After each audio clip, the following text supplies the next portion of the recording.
Жон паста гомингийн зурмаг хийж байна.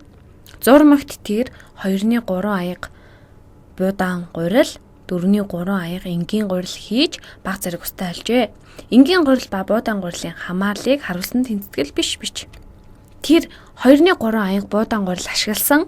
Хэрэв 2-3-ыг холимог бутгай хэлбэрээр бичвэл 2-3 гэдэг чинь нэг бүхэл 2-1 аягтай тэнцүү. Тэгэхээр нэг аягнаас илүү гэсэн үг.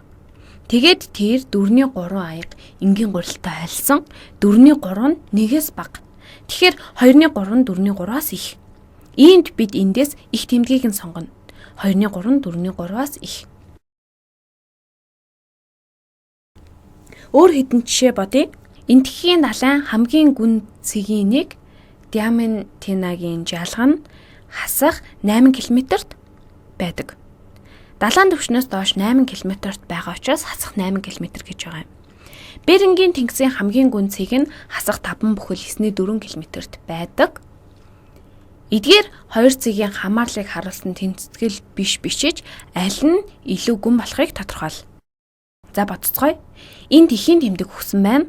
Тиймээс бид аль их утгатай тоог зүүн гар талд нь бичих хэрэгтэй. Үүнийг харах юм бол 5 бүхэл 9.4 гэсэн тоон илүү бага сөрөг байна. Тиймээс үүний утга их байна. Энэ тийм гүн биш. Бид сөрөг 5 бүхэл 9.4 км, сөрөг 8 км-с их гэж бичиж болно. Харин бид аль нь гүн бэ гэж бодвол илүү их сөрөг нь байх болно. Яагад гэвэл энэ далайн түвшнээс хэр гүн байхыг харуулж байна. Тэгэхээр сөрөг 8 км дэх цэг нь далайн түвшнээс илүү гүн байна. За харцгаая. Сөрөг 8 км. Сөрөг 8 км дэх Диамантина жалга илүү гүнд байна. Сонирхолтой байгааз. Яагад гэвэл зарим асуултаас юм сурч авахар байна.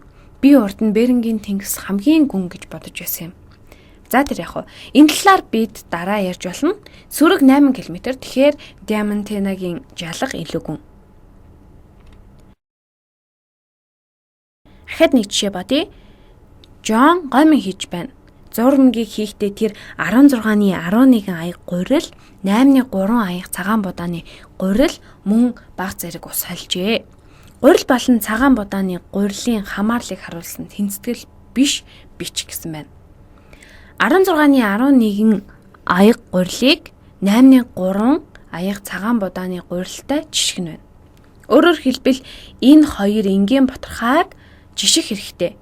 Эхлээд харахад жишг нь хэцүү юм шиг харагдчихэж магадгүй. Хуваар нь өөр нь шүү дээ. Гэхдээ 8-ны 3-ыг амархан 16 хуваартай энгийн ботхой болгочих болно. Тэхийн тулд яах вэ? 3 ба 8 2-ыг 2 дахин хэсэгчихвэл хүртээр хуваард адилхан өөрчлөлт хийх ёстой байдаг шүү дээ. Тэгвэл 8-ны 3 нь 16-ны 6-тай тэнцүү болно. Ингээд адилхан хуваартай болчихлоо. 16-ны 11 нь 16-ны 6-аас буюу 8-ны 3-аас их байна. Харин маань зүг байна.